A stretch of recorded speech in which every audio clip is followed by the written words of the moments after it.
खर्च करके क्या फायदा मैडम, जब यहाँ पे विपक्ष को बोलने का अधिकार ही ना हो। लोकसभा के लिए भी तो ग्रांट मांगा है ना मैम। और अभी सर बोल रहे थे कि बेटी बचाओ बेटी पढ़ाओ, तो 10 साल पहले मोदी जी ने लॉन्च किया था, लेकिन उसके 80% पैसे सिर्फ पब्लिसिटी और मार्केटिंग और एडवर्टाइजमेंट में खर्च कर दिए। 2018 से लेके 2023 के बीच 6,70,000 भारतीय ने अपनी नागरिकता त्याग दी। सिर्फ 2022 में ये संख्या करीबन 2,25,000 की थी।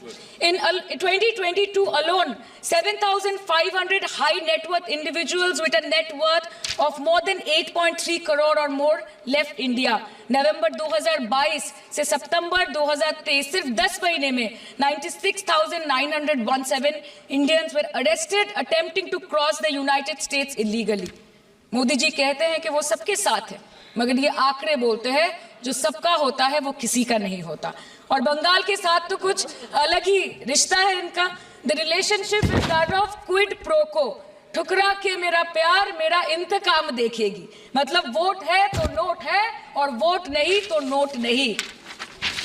As per the available reports, as on 19 July, rupees 1.23 lakh crore is already due from the government of West Bengal against flagship programs like Manrega, PM Awas Yojana, Gram Sadak Yojana, National Health Mission, Central Food Subsidy.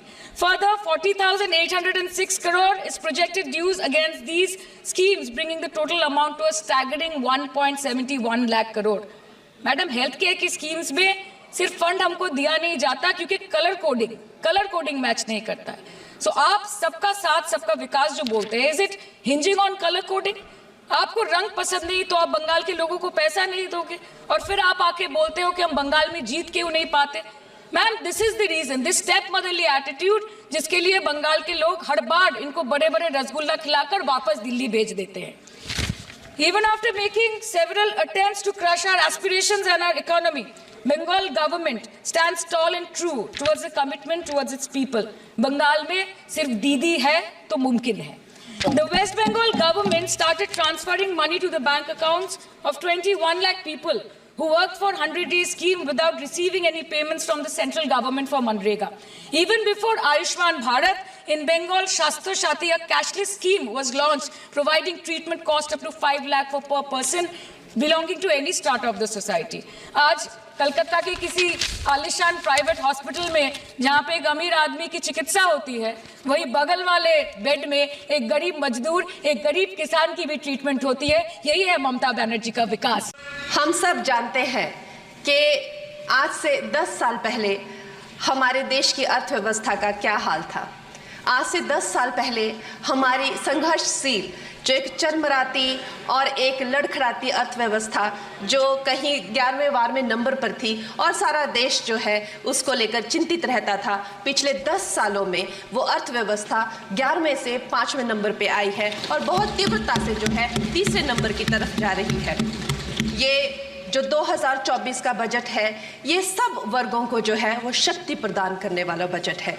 इस budget से जो है वो हमारी अर्थव्यवस्था को भी तीव्रता मिलेगी महोदय जी। और जो हमारा 2047 का जो संकल्प है कि विकसित भारत का जो संकल्प है, हम प्रथम इकोनॉमी बनेंगे, वो भी इस बजट से हम पूरी उम्मीद है एक कदम हम उस संकल्प के जो है वो करीब जाएंगे। महोदय जी, मुझे ये जान के और आपको बताकर इस बात की खुशी भी होती है और खेद भी होता है कि जितना काम पिछले 10 वर्षों में हमारी भारतीय जनता पार्टी ने हिमाचल प्रदेश में किया है, वो उतना काम हमारे आज़ादी के बाद 60 सालों में भी हिमाचल प्रदेश में नहीं हुआ था। आप सब हिमाचल जाते रहे होंगे और it is her maiden speech. आप सब हिमाचल वर्षा, it is her maiden speech, kindly. आप सब हिमाचल जाते रहे होंगे और आप सब ने देखा होगा कि वहाँ पर जो है आज से आज़ादी के 60 साल तक सिर्फ कुछ रोड्स बने थे और वो भी हमारे माननीय जो पूर्व प्रधानमंत्री अटल बिहारी जी रहे हैं, उन्होंने अपने कार्यकाल में जो है वो ग्रामीण प्रधानमंत्री सड़क योजना के अंतर्गत वो रोड बनाए थे।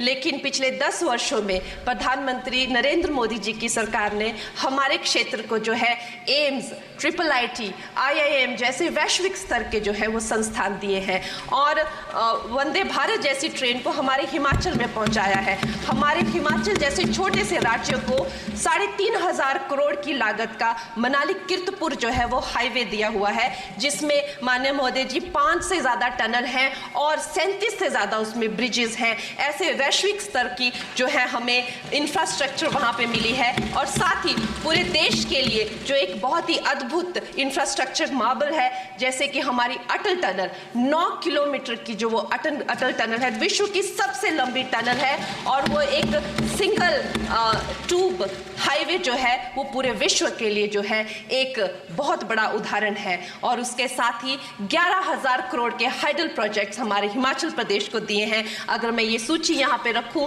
तो शायद आप लोगों का बहुत वक्त जो है इसमें लग जाए, लेकिन लाखों लाभार्थी जो है वो चाहे मुफ्त राशन हो, चाहे पीएम की जो है वो मकान हो या आयुष्मान हो, हमारा हिमाचल प्रदेश एक ऐसे राज्य है जो पूरी तरह से शौच फ्री है और वहाँ घर घर में जो है वो गैस चूल्हे का कनेक्शन लगा है। एक भी माता, एक भी बहन गैस चूल्हे के कनेक्शन के बिना नहीं है। और मेरा ये जो सौभाग्य है 18वीं लोकसभा में महोदय जी, मेरा ये सौभाग्य है कि जब मैं यहाँ पे आई थी तब महिला आरक्षण बिल जो राजनीति में महिलाओं को जो है 33% आरक्षण देता है, वो बिल भी पारित हुआ था। तो मेरे लिए बड़ी ही ये सौभाग्यशाली जो है